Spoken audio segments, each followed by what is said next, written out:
que pues mi experiencia de vida con los libros fue, yo pienso que inicialmente pues mi niñez fue una niñez donde no había televisión, no tenía biblioteca, no tenía acceso a los libros. Les voy a contar la experiencia de lo que pasaba en mi barrio. Resulta que la mayoría de las familias muy numerosas, 9, 10, 11, 12, 13 hijos. Entonces jugábamos hasta pues ciertas horas de la noche, luego entrábamos, o las vecinas nos entretenían contándonos los cuentos, o sea, no los teníamos el texto impreso, sino la vecina nos contaba. Había una vecina, doña Aura, y una vez nos contó Blancanieves, nos contó la historia de Blancanieves y nos aseguró que Blancanieves vivía en una finca que estaba al lado del Guayabo, que se llamaba Sevilla, y nos organizó al otro día un grupo impresionante de vecinitos y fuimos a buscar a Blancanieves a la finca Sevilla, y fuimos y nos la recorrimos toda. Y entonces encontramos pues como el capataz, el encargado de la finca, y cuando llegamos allá el capataz nos dijo pues a los niños que Blancanieves se había ido con los enanitos porque la habían tenido que sacar porque estaban dañando todas las frutas, se comían todo, y esa fue como la historia mía con los libros, todo era contado. Tenía una vecina que llegó el Chocó y nos contaba unas historias exageradas, yo creo que ella se moría de la risa, pero nosotros le creíamos. Un señor que hizo un viaje y necesitó 6 burros para llevar un tamal, y nosotros todo lo que la señora nos decía, bueno, se lo creíamos. Entonces esa fue mi niñez. Resulta que yo soy la novena de 10 hermanos, y mis hermanos tuve 5 hombres mayores. Entonces resulta que no había televisión, conocí un televisor cuando tenía 39 años. Entonces resulta que eso me acercó mucho a los libros, pero me acercó a los libros, la gente dirá, eso no era literatura, me acercó a los textos, unos libros que mis hermanos leían, que era sobre aventuras del oeste. No alcanzo a saber cuántos libros me leí. Mis hermanos iban al centro, uno decía si bajaban al centro, los cambiaban, los primeros los compraban y luego los cambiaban. Nos lo leíamos todos los 10 hijos, hasta mi mamá, y luego volvían por ese, no sé, en esa parte mis hermanos empezaron a llevar obras literarias. La primera obra que me leí fue Lejos del Nido, lloraba con mamá leyéndome la obra.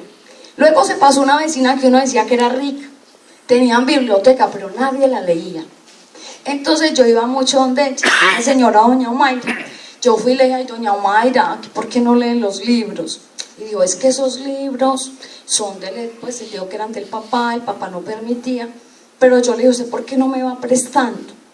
Y ella, la primera obra que me prestó, que me dejó una desazón, fue en Los Miserables, y eran 2 tomos grandes. Entonces yo empecé a acercarme a la literatura, y yo siento que de alguna manera cambió mi vida, porque yo de los 10 hermanos la única pues que estudié, y yo siento que fue desde ahí ese acercamiento a los libros y no precisamente a obras literarias.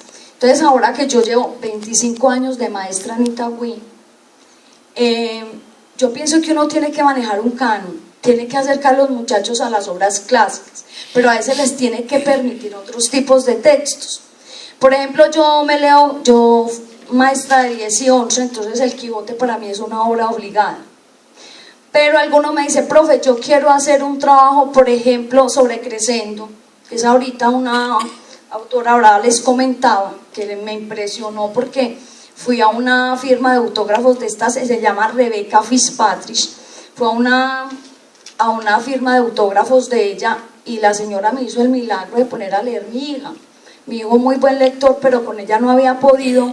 Entonces yo pienso que no hay obras buenas o malas, hay que permitir que el muchacho vaya descubriendo su gusto, y el maestro lo tiene que acercar, y para acercarlo el maestro tiene que conocer la obra y se tiene que apasionar por esa obra y transmitir eso. Uno no puede hablar de una obra si no la conoce. Yo pienso que para eso uno la tiene que releer mucho. Por ejemplo, yo soy una apasionada del Quijote, de Hamlet, de Romeo y Julieta, de la Ilíada, pero hay que saber de la obra, hablarles de la obra, hacerles lectura intertextual. A los muchachos les da risa porque yo les digo, bueno, hoy les voy a presentar la Ilíada. Entonces empiezo a hablar de la Ilíada. Y yo pienso que la falla del maestro de lectura es que a veces pone una actividad de lectura sin prepararla. Y entonces yo pienso que es un trabajo que yo tengo que pensarlo y planificarlo y mirar cómo lo puedo encauzar y cómo puedo despertar ese interés. Es difícil, porque estamos luchando pues en un momento donde el muchacho es más audiovisual, todo el tiempo lee, no quiere tener el texto impreso. Profesora, lo voy a leer en PDF, hay que permitirles eso.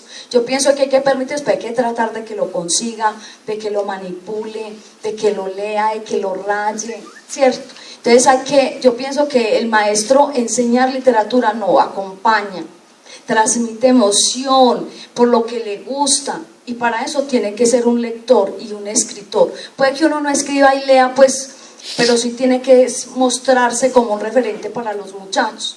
Entonces ese ha sido como mi trabajo durante 25 años, y yo decía, pues hay cosas que a mí me funcionan, y sabemos que en educación pasa eso. Hoy me fue muy bien en un grupo, al otro día voy, hago la misma actividad y salgo pues como con la cola entre las patas, porque los muchachos fueron muy poco receptivos. Entonces yo pienso eso, es que el maestro hacer que los muchachos, por ejemplo, y a mí por ejemplo me encanta Tomás Carrasquilla, me da risa, porque yo cuando estaba aburrida me leía Frutos de mi tierra, y yo me moría de la risa, me imaginaba la Beata tinturándose, la tintura pues regándosele, tratando de aparentar menos años para conquistar el sobrino. Entonces a uno eso dentro de su contexto le daba, a los muchachos ahora no. Entonces ahora hay escritores jóvenes muy buenos, a mí me encanta todo lo que es la mitología. Entonces hay textos que me permiten a mí, por ejemplo, trabajarlo desde sexto, para que cuando él llegue a 11 y vaya a enfrentarse a la Ilíada, él tenga ya un repertorio, sepa la jerarquía de dioses. Hay muchos libros de mitología. Ahorita, por ejemplo, en séptimo nos estamos leyendo un libro que se llama El dragón de vapor. Entonces son autores colombianos nuevos. Entonces uno a veces quiere enseñar como le enseñaron a uno. Hay que ser flexibles y hay que estar en una búsqueda constante de textos apropiados para los muchachos. Eso es pues como mi intervención y apreciación. Sí, muchas gracias. Muy bien.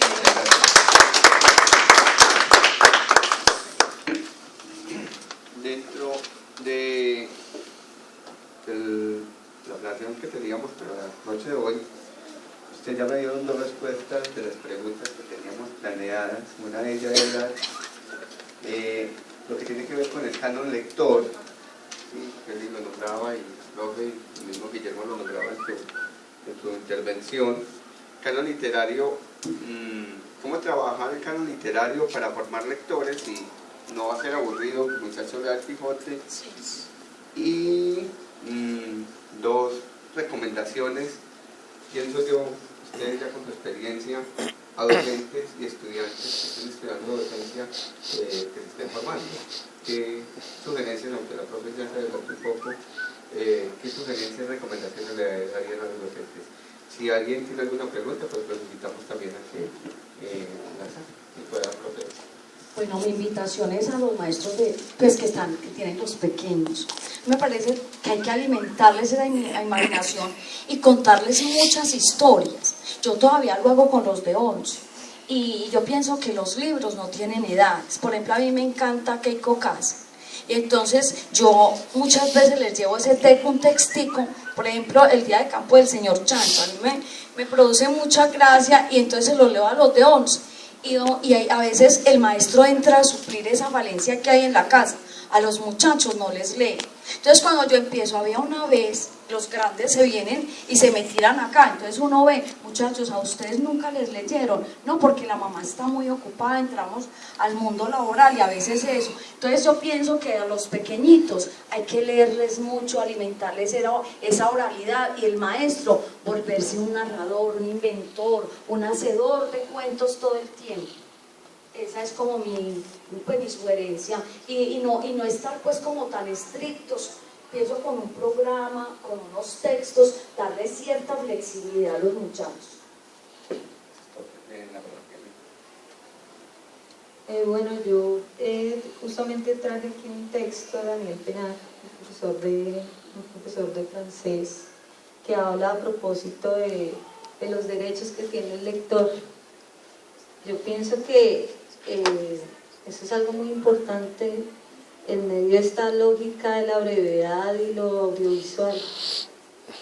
Entonces, los estudiantes pueden tener estos derechos, ¿por qué no? ¿Cierto? El derecho a no leer por imposición, como él lo presenta, el amar. Hay verbos que sencillamente no pueden quedarse en eso de lo haces, te vas para tu cuarto y hasta que no lo termines no te acuestas a dormir como manera de castigo, ¿cierto? Entonces hay algunos verbos como el verbo amar en el que la imposición no vale. En el verbo leer, ¿por qué no se hace no se le da esa misma intensidad, ¿cierto? Si leer puede ser como amar, ¿cierto? Como liberarse, como encontrarse en el otro. El derecho a saltarse páginas. En muchas ocasiones, justamente cuando yo mencionaba la lectura del texto de Clarisa Pinkola, Mujeres que corren con los lobos, a mí me pasó el asunto de que lo comencé a leer. Dije, no, así como lo expresé literalmente, ahí es un hueso duro de roer, yo no entiendo esto. Tuve que estar en una situación especial de mi vida emocional para encontrarme con ese libro, para que ese libro llegara a mí, ¿cierto? Entonces hay edades para encontrarse con ciertos autores y ciertos libros. El derecho a releer, el derecho a leer cualquier cosa que me conduzca, que me catapulte a unas nuevas lecturas, el derecho a leer en cualquier parte, sin censura, el derecho a leer en voz alta, que es un ejercicio que nos hemos quitado, que desafortunadamente nos ha dejado ciertas pérdidas también, ¿cierto? El ejercicio de leer en casa, que es tan importante, de ver a papá y a mamá que están leyendo. Daniel Penat nos dice, qué buenos pedagogos éramos cuando no éramos pedagogos. Cuando nos sentábamos a leer en la ronda y cuando simulábamos voces y cuando multiplicábamos los personajes, ¿cierto? Como lo hacía Tolkien con sus nietos, ¿cierto? Entonces, es muy importante ese también desdoblarse, ese convertirse ese guía como que llama a la lectura, en ese chamán también, en ese chamán de la lectura. El derecho a picotear, el derecho a callarnos también, ¿cierto? Pienso que esto es fundamental a la hora de leer. Y para aquellos que están en esa iniciación frente a la lectura, pues es importante que lo hagan como, no sé, una forma de ocio creativo, que no sea tampoco una obligación, que sea una manera de desarrollar ese hombre emocional también que hay allá adentro, no solo ese homo de conocimiento, sino ese homo también que se alimenta de sentimientos y de otras cosas. Volver a la lectura por placer. Exactamente. Del público hay una pregunta. Yo quiero hablar en este momentico, pero no como maestra de escuela, porque pues yo soy maestra de preescolar, sino que quiero es como contar dos experiencias. La primera experiencia que quiero compartir con ustedes es que estos tres magos, pues que están hoy dándonos esta alegría, tienen que ver conmigo en la vida, han tenido que ver conmigo en la vida, ¿cierto? Por ejemplo, yo toco un libro de Keiko Casa, entonces yo miro a Patricia porque ella me contó un cuento de Keiko Casa, y ahora pues viejita, yo ya estoy muy vieja, pero hace como 4 años y yo quedé así, aunque yo lo conocía, pero es el encanto de ella. Entonces el año pasado conocí a Keiko Casa en el colegio alemán y yo estaba así, imagínense pues toda la boda mía. Por ejemplo, Manuela estudió en la Isolda de Chavarría y yo quiero mucho la Isolda porque yo estudié mi primaria allá. Ella tiene muchos amigos y referentes allá. que Eli es un referente, Jorge es un referente de los más altos para ella, y ella me pregunta a veces a mí, que ella está estudiando antropología, está en el segundo semestre, está muy pollita, y me hace una pregunta a mí, y yo le digo, vaya, usted tiene dos referentes, yo soy muy descarada, yo le digo, vayan de Kelly, ya me escríbale a Kelly o a Jorge para que ellos la iluminen, Y entonces son personas claves como, entonces la pregunta era, ¿qué leen los maestros? Yo estoy hablando no como maestra, sino cómo los leemos a ustedes, los demás, ¿cierto? Mi hija te lee, yo te leo. ¿Y cómo leo yo a Memo, mi compañero de la María José Escobar? Pues les quiero contar que yo trabajo pues en la vereda del Pedregal y han habido muchas dificultades porque son otro tipo de población socioeconómica, cultural, de muchas dificultades. Bueno, pero Memo allá ha hecho un trabajo súper hermoso. Y ellos escriben, tienen escritores para el periódico El Mundo, ya hay pelados pues que escriben, muchachas, y me da una vergüenza. Memo me dice, mira lo que les di. Y yo hago así porque yo veo que ni yo, pues que yo no lo puedo leer porque esos pelados, yo sí los leo, pues esos pelados ya. Y yo he leído cosas que ellos han escrito y yo digo, ay, qué chulo escribir así como ellos, Dios mío. Pelados en contextos difíciles, donde no existe un libro, donde la revista que existe es Edel, Eibor y de todo. Y que apenas llega la presencia del periódico El Mundo actualizado, hace como 1 año o 2 años. Y que el colombiano llegaba viejito, pero que llegaba. Entonces se ha hecho magia con la bibliotecaria. Para resumirles y contarles la historia y perdonen, es para contar la otra experiencia. Que aquí llegó William Ospina, la biblioteca de Itagüí trajo a William Ospina, hace como varios años, como 2 o 3 años. Y también se la voy a dedicar a usted. Sí, amigo. Usted no sabe la experiencia tan hermosa que es uno conocer a alguien que escribe. Sí, porque también nos dio un escritor, al Abelín, porque ha sido pues muy, yo me acuerdo a España. Entonces son experiencias muy lindas, a conocer el escritor, y uno estar ahí. Al colegio también llevaron a un autor que de Ojito Soñador, no recuerdo, Hernando García, y es la humildad de ese señor que no hizo sino primaria, y entonces el acercamiento con los muchachos y esa experiencia, yo pienso que eso se debe de repetir, donde se pueda. Y Patrick, que dice que me estás apoyando, porque entonces yo les quiero contar que Memo preparó a los estudiantes y los puso a leer mucho y compartió, porque Memo es un encantador, que es mi amigo pues, ¿qué vamos a hacer? Y entonces, ¿cómo les parece que ellos llegaron a la biblioteca de Itagüí, al auditorio del bajo, a los de la nocturna, para que fueran a conocer el autor? Y claro, estos magos llegaron y se fueron a pedir autógrafo. Y los pelados del colegio se pararon con los libros pirata. Pero Memo lo cuenta pues muy lindo, yo estudié ahí. Pero Memo me dice que él se fruncía y que él iba detrás de los estudiantes y que él decía, si este señor no le firma los libros, pues yo voy a sentar un precedente y le voy a decir, mire, es que ellos de dónde vienen, y miren, ellos ya saben que usted existe. Pues Memo ya tenía pues como un discurso ahí, y que Memo era ahí, y yo era ahí mirando a Memo, y yo los miraba a ellos con los libros piratas. ¿Y cómo les parece que llega Adriana, una pelada que yo creo que si ha venido a la biblioteca 2 veces, es mucho, al auditorio, y llega cuando ese señor abrió las pepas de ojos y miró, papel de esos de 1000 pesos, pues, libros de 1000 pesos. Llega este señor y él se rió y se lo firmó. ¿De qué? Memo descansó, pues yo más, pero Memo descansó. Y los pelados se fueron con un libro firmado por todos. ¿Cómo les parece a usted?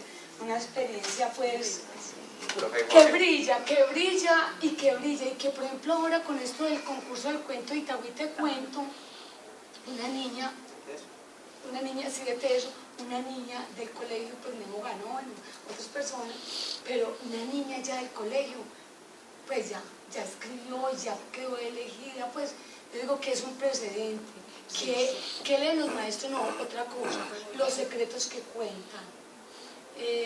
a nosotros nos tacharán de muchas cosas, de malvados, de mala clases, de groseros, déspotas, de rajadores, de lo que sea.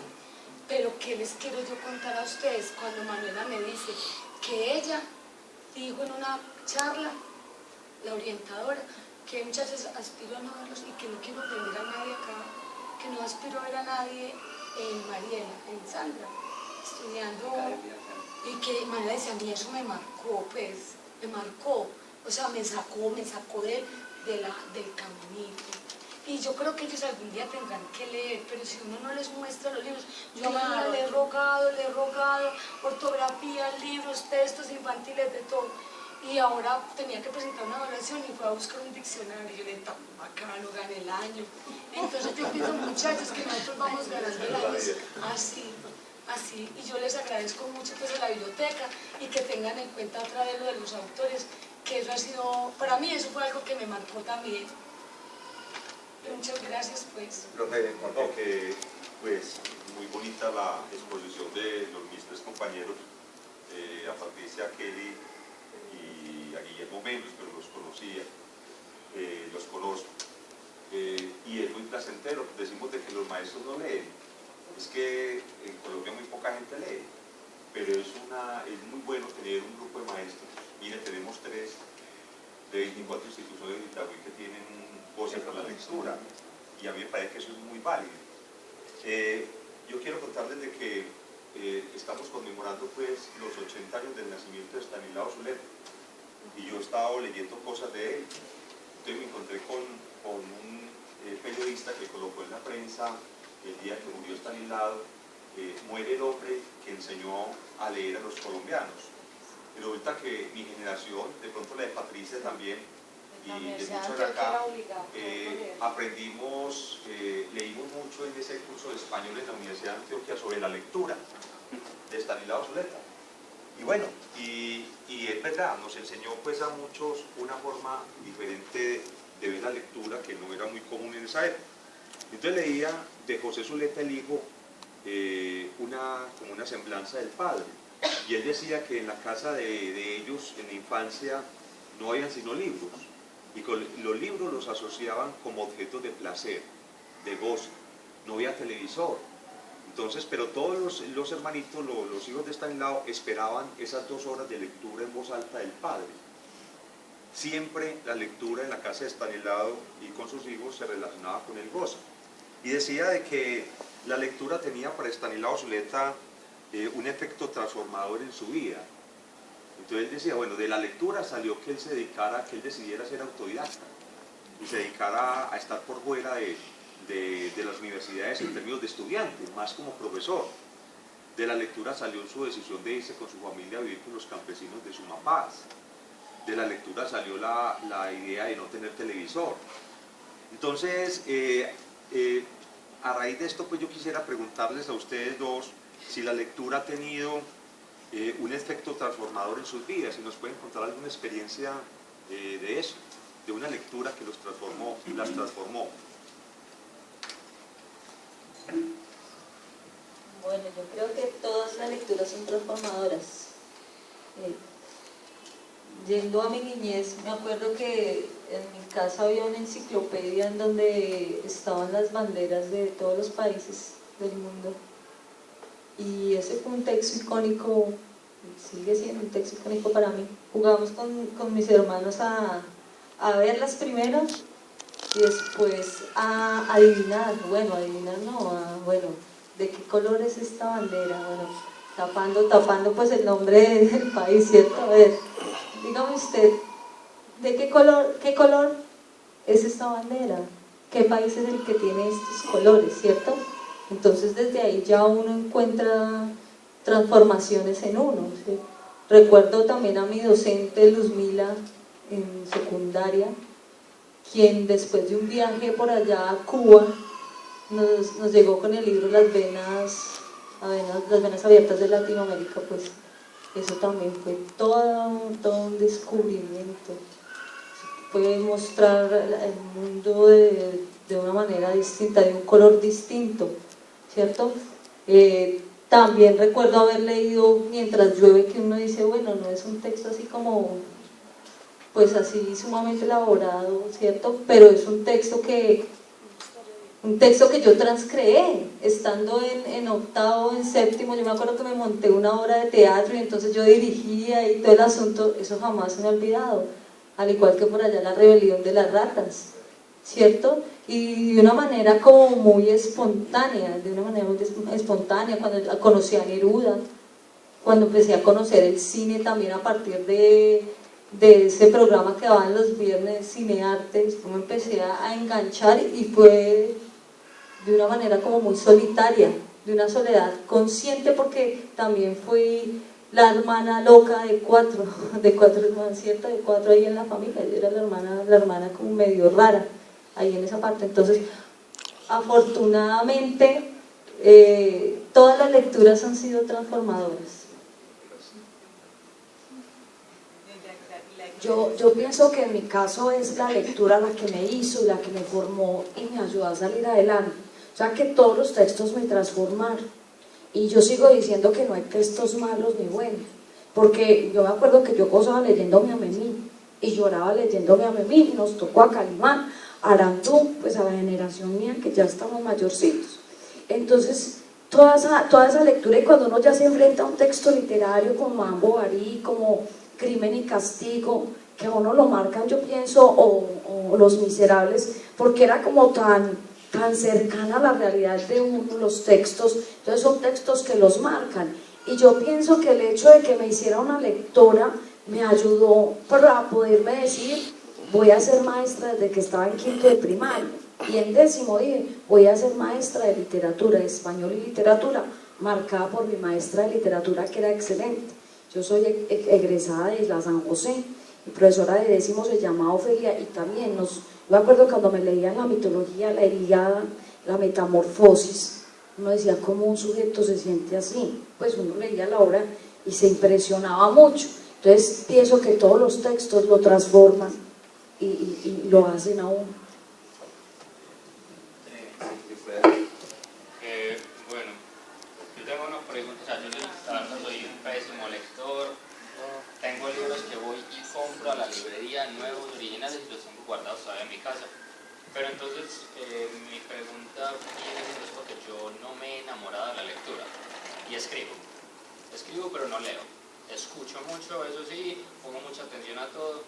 Sin embargo, lo que tú dices, por ejemplo, que ningún libro es malo, eso lo decía Borges cuando nunca le dieron a leer ningún libro diciéndole esta es una obra magna como el Quijote y esta obra no.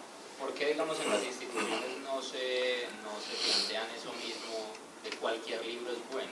Lo que decían, por ejemplo, los derechos del lector.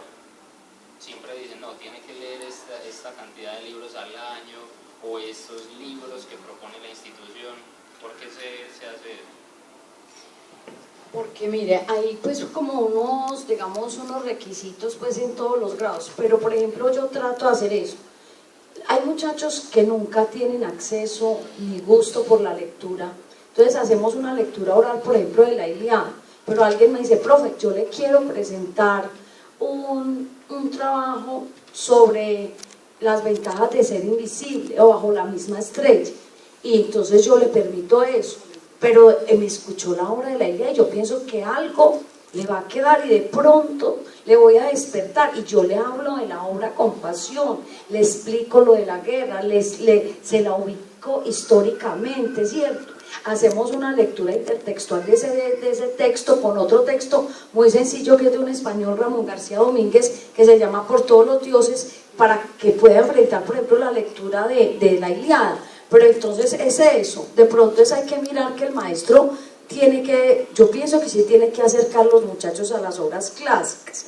Muy bueno darles esa posibilidad y uno ser flexible, y de pronto uno trata de hacerlo, pero hay que responder como a unos estándares que manda el ministerio, y entonces los evalúan en determinadas obras y determinados contenidos. Entonces hay que responder a eso, pues como para contestar. Es como una respuesta, digamos, sistemática a una cuestión que es netamente orgánica como la lectura. Pues sí, en este caso sería como responderle simplemente es que el ministerio dijo eso. Pero mira que te digo, por ejemplo, eso depende del maestro. Hay maestros que no se salen nunca de un contenido, y a veces uno, ¿qué hace uno? Depende del grupo, de las necesidades, de las expectativas. Hay alguien que por ejemplo, uno a veces lee obras con los muchachos que no están. Un alumno de 11 decía, profe, nos tenemos que leer un texto que se llama Los ojos del perro siberiano, y no lo leímos para darle gusto a él, e hicimos un trabajito con él. Pero entonces a veces uno trata de hacer eso, pero también irles inculcando y acercarlos a los clásicos de la literatura universal. Disculpe, el ejemplo de la profe parece muy pertinente. El ejemplo de Ojos de Perro Siberiano, que es Argentina. Yo conozco el caso de una profe que fue a trabajar el boom, ¿sí? Entonces los contextualizó, llegó a Cortázar por medio de imagínense, llegar a Cortázar por medio es una muy buena estrategia, es un contexto argentino, es un contexto inclusive de fútbol, es una historia de valores, es el cómo, yo diría más bien el cómo, inclusive se puede llegar a trabajar el boom, se puede llegar a trabajar el Quijote, pero es el docente quien le vende el cuento al estudiante.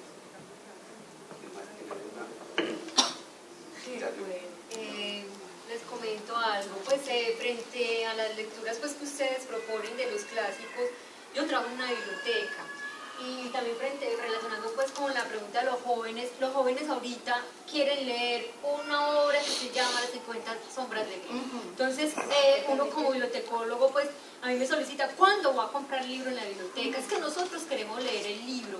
En la biblioteca de Confama, en estos días en el barro, hablé con el de Circulación y Préstamo, digo, este libro tiene 22 reservas, entonces ya lleva como, dentro de un año de pronto estará libre para los lectores.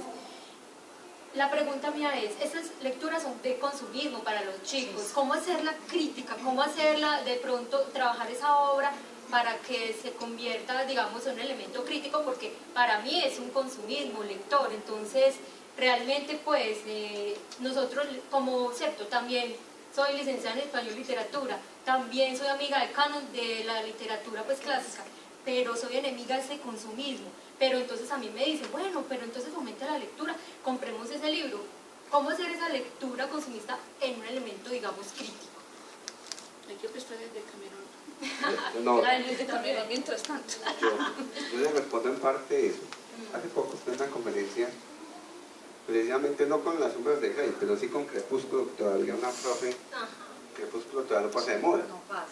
Entonces, la profe estaba trabajando en literatura inglesa.